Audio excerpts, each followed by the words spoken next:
to see exactly how well they can recover in between rounds. So I know her VO2, and this is going to go to the second portion, but her VO2 was around 62, which is very high for a female. It's good. You know what I'm saying? It's optimal. She brought her maximal heart rate up to about 178, dropped it within a minute to 120. Now that's something I've never even seen before. Her heart rate drops dramatically, which is good because now I know that we can put in maximum amount of effort at the end of the round in each fight, and she'll come back fresh, right? So I can relay that over to the skills coaches like, okay, listen, she can put out maximal energy in every round and she'll be good. 5 rounds straight. Just a quick question, with measuring sort of like VO2s and whatnot,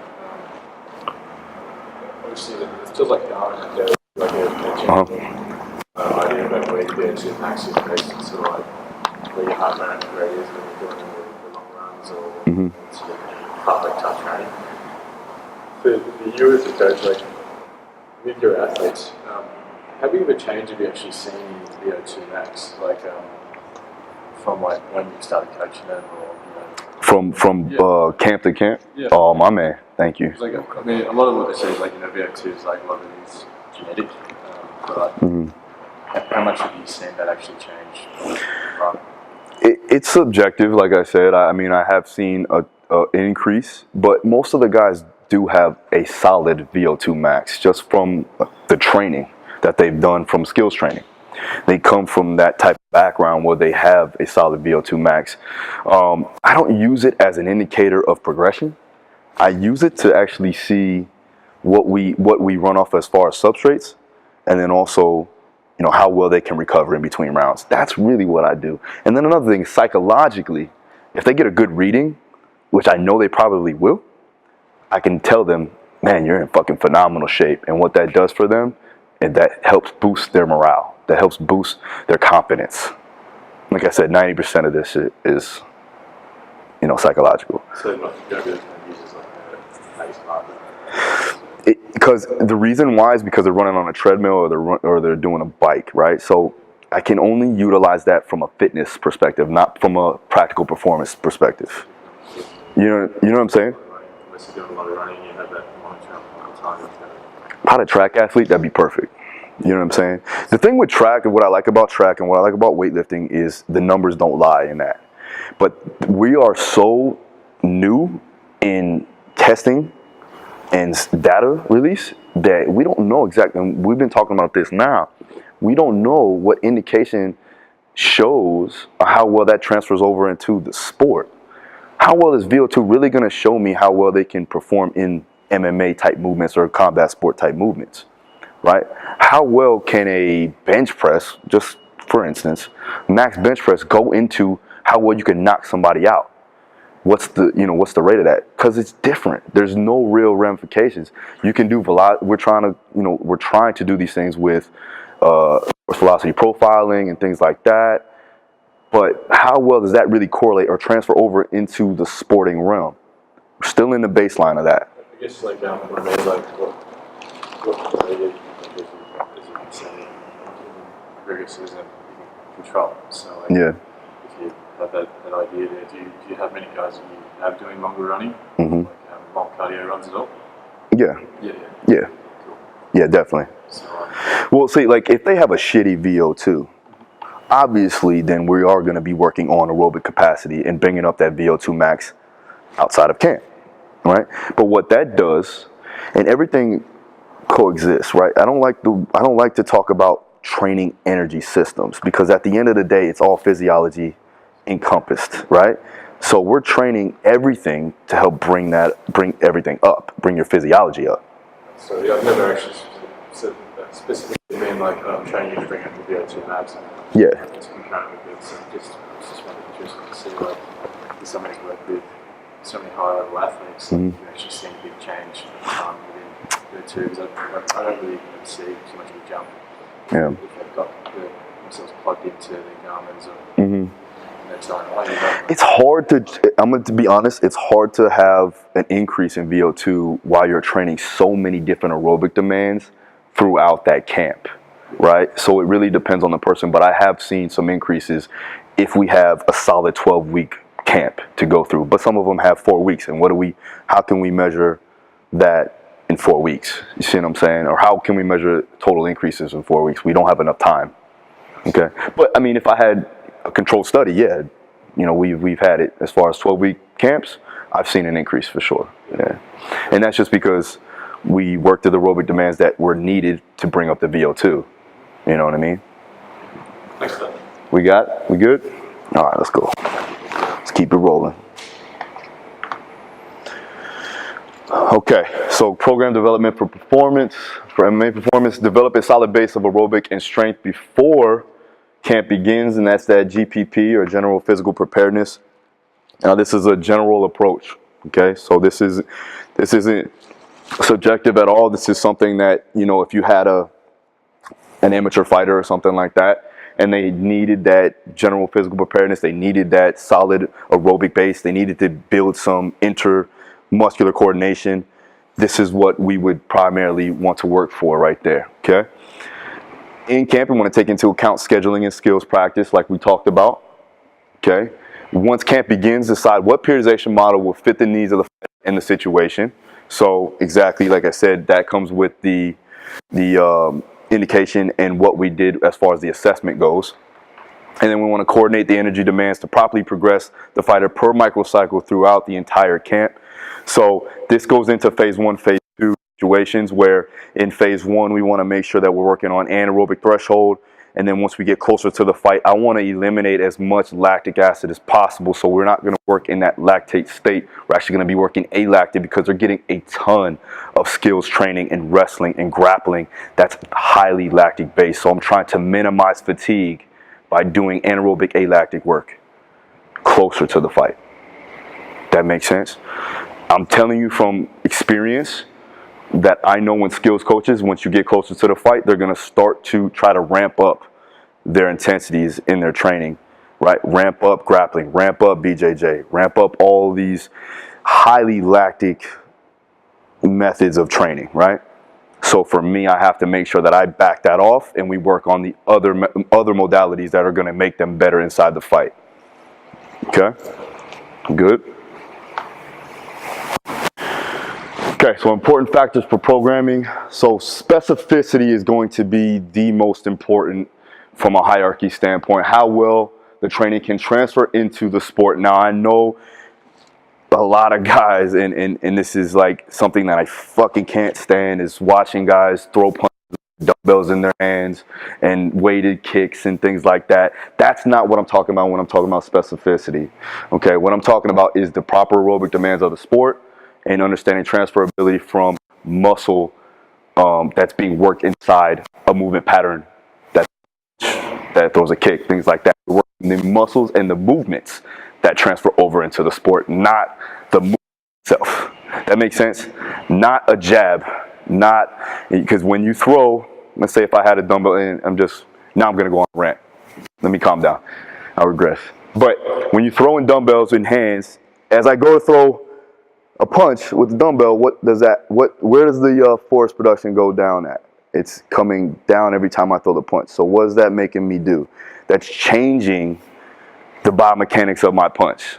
So when you see that, stop that shit. If you see a fighter doing that, tell them that's not conducive to what you're trying to accomplish. I know what you think you're doing, it's not working, right?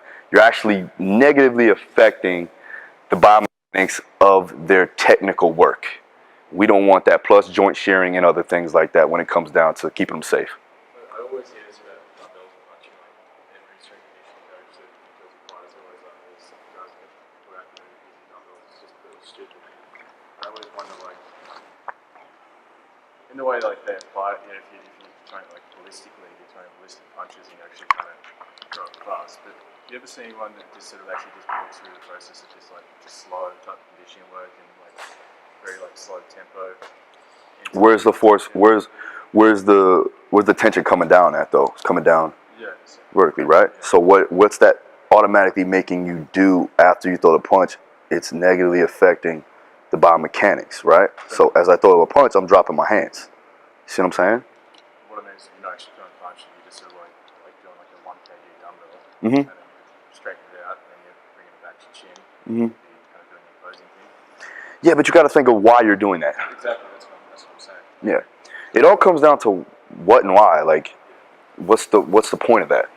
Is the point to try to get your shoulders stronger, to build hypertrophy? You know, then why don't you just do a side raise? You see what I'm saying? Exactly. And at the end of the day, I don't think that's too transfer. It's conducive to the sport. You know, I mean, if you want to build some shoulders, yeah, you could do some side raises, you can do some front raises. That's fine. If they lack the structural integrity or something like that. But I think that if you work on your compound lifts, you're gonna obviously increase the strength in that movement pattern without having to isolate a joint that's not really going to transfer over to the sport. You know. But it really just depends on why would you actually be doing that. I wouldn't do it, but I mean, if it's beneficial per athlete, if it's maybe a corrective, then maybe that's something that you're thinking about. But I don't. There's a whole lot of things like that. I mean, like, you know, with the speed ball, you look at people snapping the ball and dropping their hand every time they get the speed ball. Mm-hmm. It's not like specific. Well, speed bag is different though because speed bag doesn't have weight. What's that? Oh, sorry, floor to ceiling or actual speed ball. Oh, speed ball. Yeah, so like they're dropping their hand every time they Mm-hmm. They're dropping their hand, but they're not dropping their shoulder. See what I'm saying? So you're still maintaining, like, you're still getting muscle activation, and you're getting some endurance in that fiber. But I mean, that's more skill specific, and that's something that I wouldn't really. Obviously, I don't deal with that. You know what I mean? But it's totally different when it comes down to putting weight in the hand, because I mean, I could put weights like in my gloves and things like that. And I still don't like that either. I don't like my guys putting weighted gloves on unless the weight is distributed out. Well, honestly, the exact thing I thought was like when people are saying they're punching dumbbells, like, well, why do people train with 16-ounce gloves? Yeah, no, I don't. Like, I mean, it's the same as using dumbbells. Well, I think it's a lot like pseudoscience in boxing. Yeah. Like guys who grew up boxing in the 70s and the 80s, Mm-hmm. who still exist today, with impaired brain function, trying to tell other people how to do it. Based off like whatever they learned, they're like, I was tough and I was doing it, so we will also Yeah. be tough. Like even punching back. Punching back doesn't actually make you very good at punching. Like No. what was very interesting, I had this discussion with Pradeep, right? And Pradeep is like probably the most accomplished boxer ever from India. Mm-hmm. But he would not get us to work the bag. Like it makes you bad. You're leaning forward. You know, like it doesn't teach you to box. Mm-hmm. And he's talking about how bag work actually doesn't make you a great puncher. Yeah. He's like, anything's one of the worst things of all time. He's like, if there's one thing you can do to make yourself worse at boxing, it's punch the bag. And he gave me this full breakdown of why it doesn't work. And I was like, wow, that's real sharp. I didn't know that. Yeah. That's also this guy who's boxed his whole life since he was 6 years old. But then it's making people punch dumbbells. And I'm like, bro. Like sometimes people can be so on point in some ways. Yeah. And you're just like, what? Yeah. What are you doing? Yeah. That's the thing. I think it's almost like an indoctrination. Like people doing star jumps. Mm-hmm. Like, why are you doing star jumps for 5 minutes, bro? Like, Yeah. jiu-jitsu. Yeah. And like I said, it goes back to why. They're amazing at jiu-jitsu, right? Mm-hmm. But in spite of their lack of knowledge. Yeah, for sure. Because, like 5 different versions of a star jump isn't Yeah. just make you a hip movement better or a core movement better. It's just kind of interesting because, like, I guess this is like your own discernment, like you're saying, like you subjectively go, that's kind of good, or nah, I've tried that. Yeah. It can help. Yeah. And that's what being in a fight can help because you've done boxing, you've Yeah. done striking. Yeah. You know your punching isn't getting sharp if you've just done rounds with. If it's honestly, bro, if it's like 1 kg pounds and things like that, if you're just using it for muscle endurance of the shoulder, making sure that your hands don't drop, you can do that. I was just interested to hear what, like, if anyone actually really looked past that and just said, oh, they're just using the technique, but obviously they're using technique. It's not. It definitely wouldn't be used for technique. But then it doesn't also make you sharper. No. I know, like when I'm working with my athletes, I spend the first 15 minutes priming them, getting them prepared to perform better. Mm-hmm. So we like get rid of inhibitions, dial up the nervous system in the appropriate way so their performance is better. Yeah. When actually so much of like what we do in boxing class is just like pre-fatigue. Mm-hmm. And it's like I can't Yeah. throw a shot when I'm clean and I'm Yeah. good. And I've done 15 minutes of like, I'm like, oh. Yeah.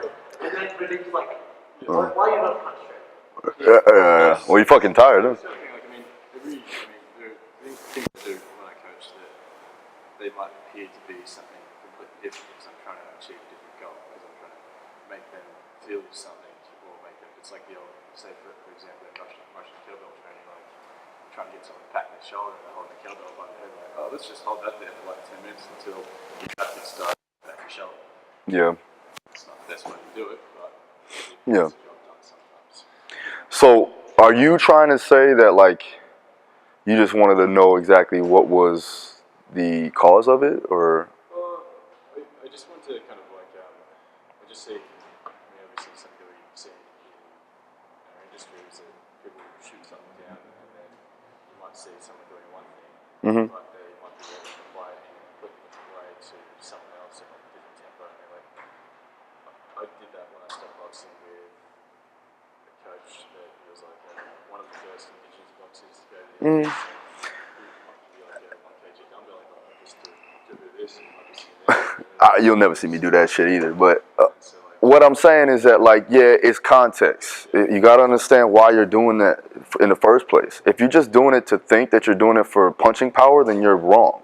You know what I mean? And but if you're doing it to, put endurance into the shoulder, yeah, but you have to make sure that you're not throwing max effort punches with the dumbbells, because force is, predicated towards that joint. You're joint shearing at that point, right? And now you have to decelerate, right? So, and you're decelerating in a vertical fashion as the punch comes down. You know what I mean? So that's why I like bands, and that's why I use bands primarily for that reason, right? So we don't have that deceleration, so we don't have that joint shearing. Like what it means, like context is, that's the point I was just trying to make. Context is like that's necessarily like, oh, well, that punch is going to come down, or how about the context that you actually slow down and back. But I think if you train slow most of the time, especially in concentric fashion, you're gonna be slow. With that, like, say for example, with your background in bodybuilding, and like looking at like special exercises that have the same movement, that might be exercises that create more of a synchronization in their kinetic chain. How do you feel like that's impacted your exercise selection for accessory work? Say, Yeah. So So you need something to connect more. It might be slow, for example, to just get good. So it's helped me understanding torque angles. It's helped me understand tempo. It's helped me understand different movement patterns that are going to initiate certain muscle fibers that we need to initiate to get better, especially from correctives. It's helped a lot. Bringing up weak points, bringing up muscles that need to be brought up without hindering, technical efficiency or, their skills practice, right? So, and primarily it's all posterior chain. A lot of it is posterior chain, like a 3-to-1, maybe 3-to-1 ratio, to be honest, from back to front, because they're primarily working a ton in the anterior chain, that kyphotic posture, things like that. So we want to pull that back. We want to work on that posterior chain. We want to work on that upper back, low back, hamstrings, glutes. A lot of those guys, like you said, tight psoas, tight hip flexors. So I'm trying to work on the antagonistic to actually balance that out. But yeah, that's what's that? What's that? Yeah. So I mean, you'll see a lot of my shit when it comes down to accessories. Yeah, that's it. So, but that was good, man. I appreciate that. That made everybody kind of think a little bit, and that's good. That's what we want. It's always good to question. It's always good to think outside the box, and that's how you're gonna get better as a coach. In general. All right, so there's my standard out of camp, 16 to 9 weeks out. This is a GPP, work capacity model. So we're training volume and frequency, developing that base of aerobic capacity and strength with overall work in per microcycle. So we're utilizing, this is something that I took from bodybuilding in a sense, where we're utilizing drop sets, AMRAPs, slow eccentrics, right? We're trying to build some hypertrophy here. We actually are trying to get them bigger in a sense, not getting out of their weight class, but actually building some armor, because I know that they will lose some muscle due to so much frequency of training throughout camp. So I need to build up a little bit so that we can break it down and not be totally weak at the end of the camp. Okay. I also, with my heavyweights and my older guys and girls, will do 5-minute, 50% 1 rep max or 5 RPE on a contrast lift for strength aerobic endurance. So basically what I'll do is I'll take a contrast of like a press or a push, pull, or I'll do a squat and a pull variation, and they'll go back and forth on their 50% of 1 rep max. We'll work on technical efficiency in that time frame, keeping an aerobic base, right? So their heart rate's going to be below 60%. We're not going to be breathing heavy with this. We're going to make sure that we are fast as far as inside the lift, and we're keeping it technical. But they're just maintaining that throughout that 5 minutes or 10 minutes, depending on how well their aerobic capacity is at that point, right? As soon as they drop or they go above that, if they start to spike their heart rate, then we bring it down or I cut it off entirely. In between rounds, you can do a 3 to 5 minute round. In between rounds, every 1 minute, for 1 minute round, we'll do a 30-second corrective exercise. So now they're constantly still working, because fighters don't like to stay idle, right? They don't like to sit and do nothing. So I'm always trying to make sure we're maximizing our time, especially when our time is so limited, okay? Farmers carries, sled drags, prowler pushes, belt squat, marching, a lot of strongman type movements. We're trying to build up that work capacity. So it's constant movement with mid intensity. That makes sense? Okay. LSD, so long, slow distance, and tempo runs for aerobic base, keeping that aerobic capacity going, right? 60% of max heart rate, well below lactic threshold, making sure that they're keeping that constant tempo, keeping that heart rate, still and stagnant, and making sure that they're not going over into anaerobic. Your heavy guys running, so like your heavyweights, they get them on like long slow runs. No, that's why I say I do like the 5-minute intervals right there. Either that, or if they can swim, I tell them to swim. Most of them can't fucking swim, so that ends up being lactic in general, right? If they lack the technical efficiency to swim, it just becomes lactic then, because they're like trying to stay afloat and shit, So